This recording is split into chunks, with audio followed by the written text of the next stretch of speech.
Hi மக்களே, ஒரு அப்பாவும் பையனும்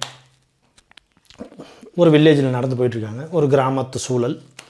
போகிற வழியில் ஒரு ஆறு போயிட்டுருக்கு. நல்லா செழிப்பாக ஒரு ஆறு போயிட்டுருக்கு. அப்பா சொல்கிறார், மகனே, அப்பாவுக்கு தண்ணி தான் எடுக்குது, போய் அந்த ஆற்றுலேருந்து தண்ணி கொண்டு வர முடியுமா? சரி, பையன் போகிறான். போய் அந்த ஆற்றுல தண்ணி எடுக்கலான்ட்டு போகிறான். ஒரு பக்கம் மாட்டை குளிப்பாட்டிகிட்டு இருக்காங்க, ஒரு பக்கம் துணி துவைக்கிறாங்க, ஒரு பக்கம் எல்லாம் சின்ன பசங்கள்லாம் குளிச்சிக்கிட்டு இருக்கானுங்க.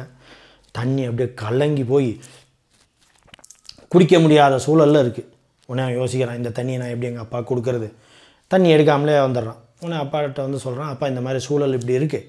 ஒரு பக்கம் மாட்டை குளிப்பாட்டுறாங்க, ஒரு பக்கம் குளிக்கிறாங்க, ஒரு பக்கம் துணி துவைக்கிறாங்க, தண்ணி கலங்கிருக்கு அப்படின்னு. அப்பா சொல்கிறார், நோ ப்ராப்ளம், ஒரு அரை மணி நேரம் நம்ம ரெஸ்ட் எடுத்துருப்போம். இங்கே என்ன கொஞ்சம் நேரம் கழிச்சவொடனே எல்லோரும் போயிடுவாங்க, நம்ம அதுக்கப்புறமா தண்ணி குடிச்சிக்கலாம்.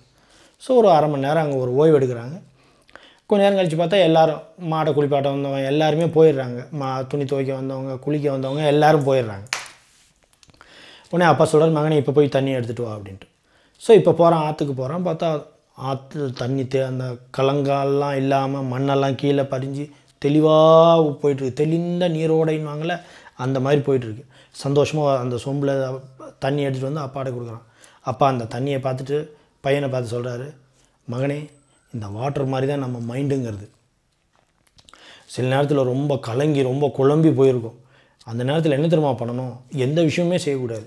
எப்படி அந்த மண்ணை நம்ம ஒரு அரை மணி நேரம் விட்டோமோ, அந்த தண்ணியை ஆட்டோமேட்டிக்காக அது செட்டில் ஆச்சுல்ல, அந்த மாதிரி நம்ம மனசு ரொம்ப டிஸ்டர்பாக இருக்கப்போ ரிலாக்ஸாக விட்டுட்டோம்னா ஆட்டோமேட்டிக்காக அதே செட்டில் ஆகிரும். அதை நான் சரி பண்ணுறேன்னு சொல்லிட்டு அதுக்கு எக்ஸ்ட்ரா எஃபர்ட் போயிட்டே இருந்தால் தான் அது ஸ்ட்ரெஸ்ஸுங்கிற ஒரு இடத்துல கொண்டு போய் விட்டுரும்.